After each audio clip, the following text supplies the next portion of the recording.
जय हिंद दोस्तों। समांतर श्रेणी यानी एपी के अगले पदों को कैसे ज्ञात करते हैं, एकदम आसान तरीके से इस तरह बनाकर बताएंगे कि आपको हमेशा याद रहे। यहाँ पे ध्यान दीजिए, एपी के 4 पद दिए हैं और अगले 5वें पद को बताना है। यहाँ पे ध्यान दीजिए, एपी के सभी पदों को ए से प्रदर्शित करते हैं, तो यह भी ए हो जाएगा और यह भी ए हो जाएगा। पहले पद को A1 कर देंगे और दूसरे पद को A2 कर देंगे, तीसरे पद को A3 कर देंगे और चौथे पद को A4 कर देंगे और यह हो जाएगा 5वां पद, इसको A5 कर देंगे। यहाँ पे ध्यान दीजिए, 2 में +2 हो रहा है तब जाकर के 4 हुआ है, 4 में भी +2 होगा तब जाकर के 6 होगा, 6 में भी +2 होगा तब जाकर के ना 8 होगा, अब 8 में भी +2 होगा तब जाकर के 10 होगा। यानी एपी के अगला पद जो होगा वह 10 होगा। अगर आपसे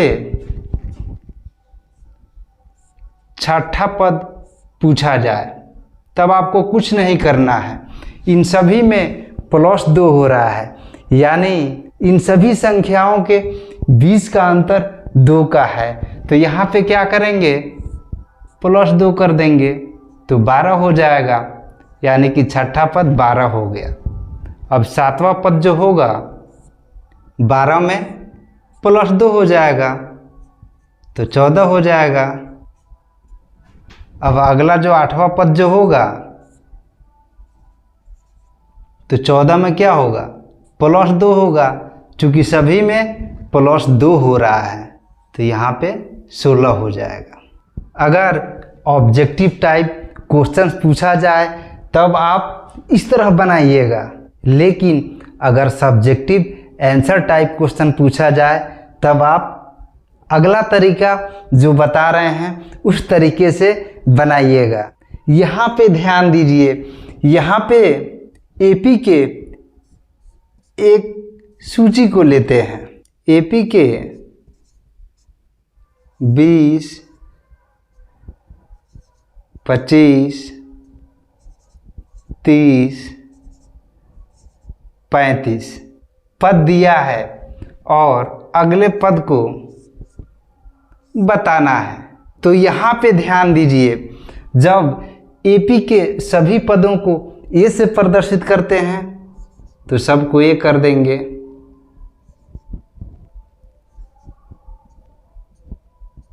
तो यह पहला पद है तो A1 हो जाएगा, दूसरा पद है तो A2 हो जाएगा, तीसरा पद है तो A3, चौथा पद है तो A4।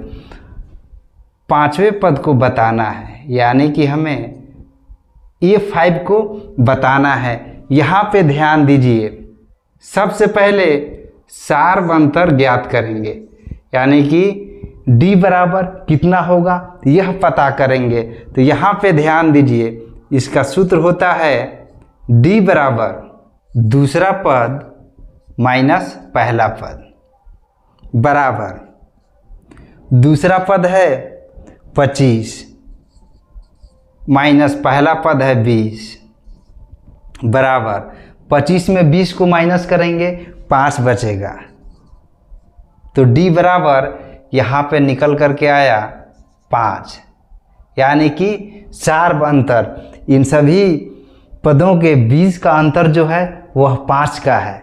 तो आप सबसे पहले D यानी सार्व अंतर निकालिएगा, तो सार्व अंतर निकला 5। अब यहाँ पे ध्यान दीजिए, यहाँ पे 5वें पद को बताना है और चौथा पद हमें मालूम है तो आसानी से 5वें पद को निकाल सकते हैं। यहाँ पे ध्यान दीजिए, एक बार D का मान निकालेंगे, यानी कि सार्व अंतर निकालेंगे, तो सार्व अंतर बराबर होगा 5वां पद माइनस चौथा पद।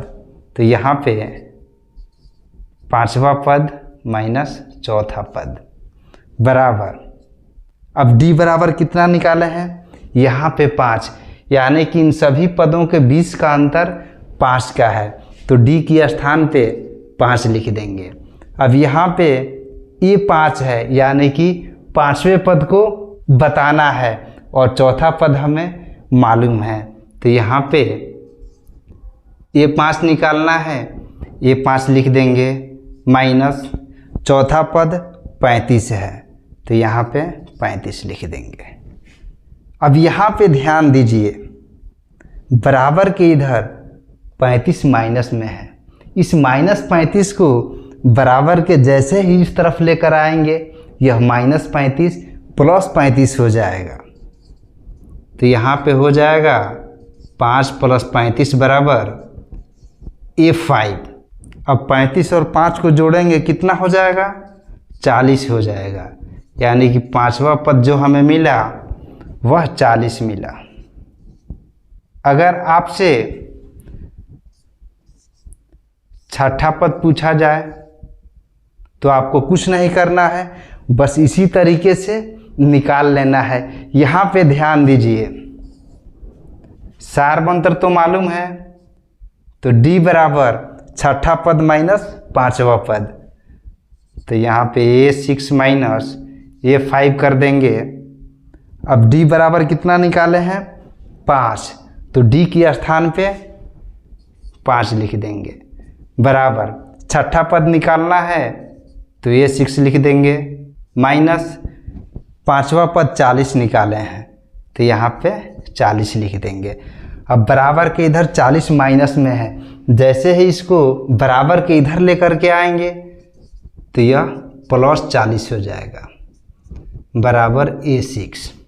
अब 40 और 5 को जोड़ेंगे तो 45 हो जाएगा, तो A6 बराबर, यानी कि छठे पद बराबर 45 निकला, तो यहाँ पे 45 लिख देंगे।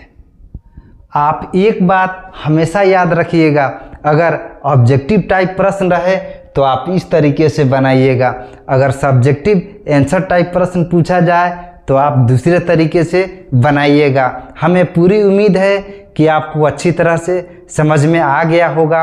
अगर यह हमारी वीडियो आपको अच्छी लगी तो वीडियो को लाइक कर दीजिए, और हमारे चैनल पे नए हैं तो हमारे चैनल को सब्सक्राइब भी कर दीजिए, और इस वीडियो को ज़्यादा से ज़्यादा शेयर भी कीजिए।